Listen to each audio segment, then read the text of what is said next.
Hello mga kabayan, ito na naman po ang inyong Junjun at samahan nyo na naman po ako sa isang video, okay, na kung saan magre-react tayo, no?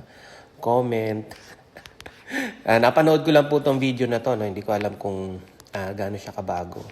Pero yung tungkol dun sa video ni dating Pangulong Rodrigo Duterte, kay Tatay Digong, yun, medyo matagal na yun na medyo napanood ko yun. Ano? At lagi naman kasing humble Lagi namang humble yan si Tatay Digong. Ano? Sa kung ano man ang ginagawa niyang tulong sa mga mamamayan. Meron nga diyang iba, hindi na niya pinapapublish. Di ba ayaw niya yung nakikita ng mga tao na tumutulong siya. Kumbaga ayaw niyang magyabang. Yun lang yung dating doon Pero doon sa mga natutulungan niya, panigurado yon. Siyempre, tumatatak sa kanila yon. Kung hindi man sa lipunan nila, doon sa mga individual na natutulungan ni Tatay Digong. So, ito nga po, ito ay tungkol doon sa bagong open na tulay, doon sa medyo bandang south sa atin, na isa sa pinakamahabang tulay ng Pilipinas. Napakaganda, malaking tulong po yan sa mga tao na nandoon. Siyempre po, yung kanilang transportasyon tsaka yung kanilang komersyo ay makikinabang po pagdating dito. At ito nga po, ang video parang binibigyan na naman ng pinagkukumpara si dating Pangulong Duterte at si Pangulong BBM. So, panoorin po natin ang video mga kabayan. Again, this is your Junjun. Junjun is in. Binuksan na ang pinakamahabang tulay sa Mindanao na tatawid ng dagat. Maikli nito ang biyahe sa pagitan ng Lanao del Norte at Misamis Occidental. Mula sa dating 2 oras, 7 minuto na lang ang biyahe sa pagitan ng Lanao del Norte at Misamis Occidental kung dadaan sa 3.17 km na tulay na ito na nagkukonekta ng dalawang probinsya. Yan ang bagong bukas na Panguil Bay Bridge na siyang pinakamahabang tulay na tumatawid ng dagat sa Mindanao. Dahil may 62-ton capacity, pwede ritong dumaan sa dalawang lane ito ang maraming uri ng sasakyan. Maliban kung mahigit 30 tonelada ang timbang tulad ng malalaking truck. Ginastusan ito ng mahigit 8 bilyong pisong inutang ng gobyerno sa isang Korean bank at ginamitan ng modern Korean bridge technology. Hindi lamang ang mga residente ng Tubod, Lanao del Norte ang makikinabang sa pagtatayo ng Panguil Bay Bridge na itinuturing na pinakamahabang tulay sa buong bansa, kundi makahihikayat din ito ng mga investors. May ulat si Wilnard Basilonia ng Philippine Information Agency. Sinalubong mismo ng mga lokal na opisyal ng Lanao del Norte kasama si Department of Public Works and Highways o DPWH Secretary Mark Villar at Korean Ambassador to the Philippines Han Dong-man si Pangulong Rodrigo Duterte para pangunahan ang groundbreaking ceremony ng Panguil Bay Bridge Project dito sa bayan ng Tubod. Ito ay pinangunahan ni Lanao del Norte Governor Imelda Anguing Quibranza Dimaporo kasama si Lanao del Norte 1st District Representative Muhammad Khalid Quibranza Dimaporo, Lanao del Norte 2nd District Abdullah Bobby Dimacuta Dimaporo at Tubod Mayor Leoncio Bagol. Ayon kay Secretary Villar, ang Panguil Bay Bridge ang magiging bagong pinakamahabang tulay sa buong bansa na nasa 3.7 kilometers at kauna-unahan sa 16 na tulay na itatayo para may konekta ang Luzon, Visayas at Mindanao sa ilalim ng Build program ng Administrasyong Duterte. Inaasahang mapapaiksi nito ang oras ng biyahe sa 7 minuto na lamang mula sa bayan ng Tubod papunta ng Tangub City. Nabatin na nakagawian ng mga motorista at biyaherong papunta ng Misamis Occidental at Zamboanga del Norte na sumakay ng barge mula sa Mucas Port sa bayan ng Kulambugan papuntang Ozami City Port na umaabot ng 1 hanggang 2 oras kapag hindi mahaba ang pila ng mga sasakyan.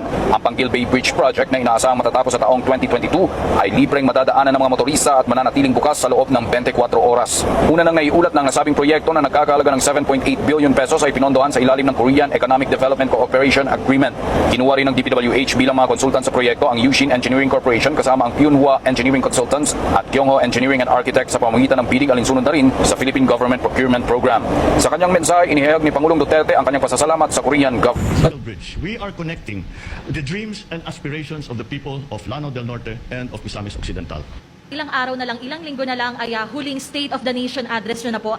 Ano ang dapat abangan ng ating mga kababayan at ano po yung mga maipagmamalaki ng legacy ng Duterte administration? Nothing. All I want the people is to just look around. Ito, ang ganito. Hindi ko ipagyabang. Unang-una, hindi ko ito pera. That's not my money. All I would just say is that we built and that's all. I will not crow about it in public because sabihin na ito, hindi mo pera yan. Bakit kasi payabang dyan? Of course, the industry of those who were really on the ground, sila Tugade, sila Villar, Worker ako ng government, nagtrabaho lang ako. So wala akong dapat ipagyabang. Nandito lang ako to say that it is completed. But after that, I will shut up. It's not my style to banner. Iniisip ko muna, ito ba akin, personal, pwede ko pang ipagyabang. Ako ng akin, okay.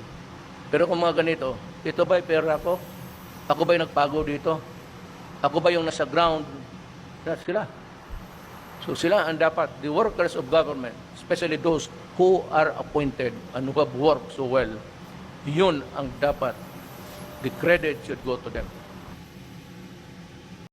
So ayan na nga po mga kabayan, napanood na natin yung video at kitang-kita naman po yung pagiging humble ni dating Pangulong Tatay Digong.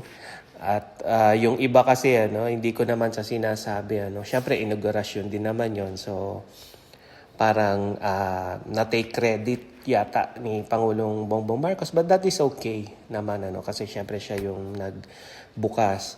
Pero syempre yun ay kagaya na nasabi ni dating Pangulong Tatay Digong na sana yung mga kawani ng ating gobyerno huwag natin angkinin, okay, yung mga proyektong pinapagawa natin sa ating mga mamamayan, okay? Kasi yan naman po ay pera talaga ng taong bayan na pinamamahalaan nyo lang.